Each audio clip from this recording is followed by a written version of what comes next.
ایک گراؤنڈ موجود ہے، وہاں پر بھی فلڈ لائٹس لگی ہوئی ہیں، تو آپ کسی سے بھی پتہ کر لیں کہ اس گراؤنڈ میں فلڈ لائٹس میں کتنے میچز ہوئے ہیں، تو آپ کو جواب ملے گا صرف ایک، کیونکہ وہ ایک میچ بھی اتنا مہنگا پڑا کہ مڑ کے کسی کو حوصلہ نہیں ہوا کہ وہ فلڈ لائٹس میں میچ کروائے، کیونکہ یہ جو ٹاور ہیں لائٹس والے، یہ بڑے شہروں میں اچھے لگتے ہیں، وہاں ملٹائی نیشنل کمپنیاں ہوتی ہیں، بڑے بڑے سپانسرز ہوتے ہیں، وہ پیسہ دیتے ہیں، اس میں تو یہ کام چل پڑتا ہے۔ اب ڈسٹرکٹ لیول پر جہاں ٹورنامنٹ کروانا مشکل ہوتا ہے، جہاں ٹورنامنٹ آرگنائزر 10 20 بندوں کے منت ترلے کرتا ہے کہ خدا کے لیے اس ٹورنامنٹ کو سپانسر کریں، وہاں پر فلڈ لائٹس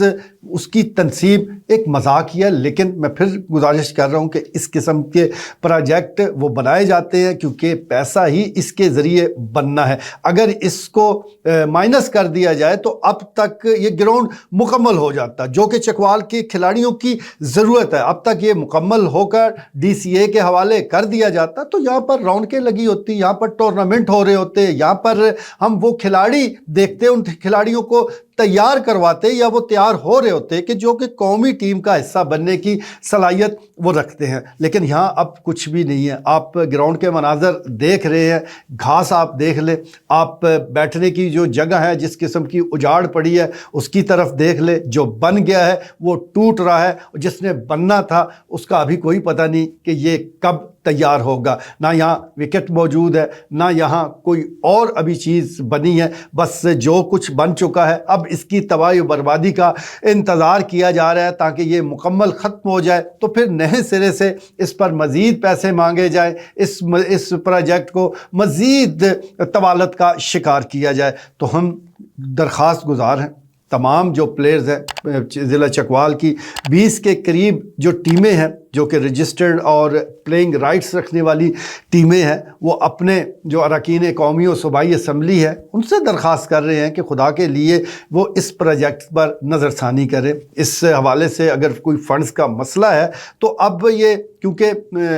اس پر تھوڑے سے فنڈز اور لگ جائیں تو کم سے کم اس قابل ضرور ہو جائے گا کہ نئے سیزن میں یہاں پر ایکٹیویٹی شروع کی جا سکے، تو اس طرف توجہ دی جائے، جو رکاوٹیں ہیں اس کو دور کیا جائے، کیونکہ گراؤنڈ جو ہے وہ آباد ہی اچھے لگتے ہیں، ویران تو قبرستان ہوتے ہیں، اور یہ جس طرح 3 مرلہ اسکیم کا یہ اسٹیڈیم ویران پڑا ہے تو ایک قبرستان کا ہی منظر ہے۔ آپ صرف 1-2 ایونٹ کروا کے اس سے کروڑوں روپے کی لاگت سے تعمیر ہونے والے 3 مرلہ اسکیم کے جو اسٹیڈیم ہے اس کو جسٹیفائیڈ نہیں کر سکتے جب تک کہ ہر طرف رونقیں نہ لگی ہو، یہاں پر کرکٹ ہو رہی ہو، یہاں پر ہاکی کے مقابلے ہو رہے ہوں، یہاں پر فٹ بال کے ایونٹ چل رہے ہوں، یہاں پر باسکٹ بال ہو رہا ہو، انڈور وہ میچز ہو رہے ہوں، تب آپ کہہ سکتے ہیں کہ یہ ایک بڑا اسٹیڈیم موجود ہے، ایک بڑا کمپلیکس موجود ہے۔ پیسے اتنے ہی لگے ہیں، ہر چیز کے لیے پیسے مختص کیے گئے، خرچ کیے گئے، وہ گراؤنڈ بھی بنائے گئے، لیکن اب صفحہ ہستی سے بہت سے گراؤنڈ مٹ چکے ہیں، وہاں پر کوئی ایکٹیویٹی بھی نہیں ہوئی لیکن وہ ان کا صفایا ہو گیا۔ تو اس سے پہلے کہ خدا نہ خواستہ اس کرکٹ گراؤنڈ کا صفایا پھر سے ہو جائے تو اس سلسلے میں اراکین قومی و صوبائی اسمبلی توجہ دے، اس پروجیکٹ کو آگے بڑھائیں، بھلے اپنی تختی لگا لیں، تختی کا کوئی مسئلہ نہیں ہے۔ میں پھر کہہ رہا ہوں کہ جس نے بھی اس کو مکمل کروایا اس کا یہ کریڈٹ ہے، جس طرح افتتاح کرنے والوں سے اس کا کریڈٹ نہیں چھینا جا سکتا، اسی طرح جو اس کو کمپلیٹ کروائے گا اس کے بھی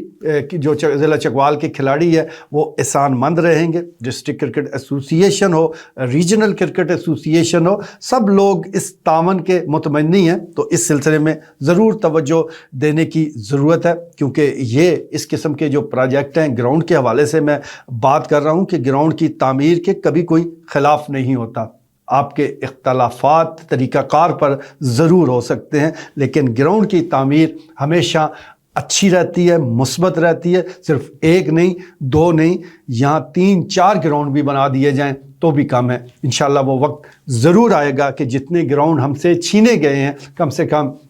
اس سے آدھے تو ضرور ہمیں واپس کیے جائیں. پھر آپ کہہ سکتے ہیں کہ ہمارا یہ جو ڈسٹرکٹ ہے یہ کھیلوں کی سرگرمیوں میں انشاءاللہ ضرور آگے بڑھے گا، تیزی سے آگے بڑھے گا، اور یہاں سے وہ کھلاڑی قومی ٹیموں میں جائیں گے کہ جو پرفارم کر کے اس سے علاقے اور ملک کا نام انشاءاللہ روشن کریں گے. آج کے لیے اتنا ہی، اجازت دیجیے، اللہ نے کے بعد.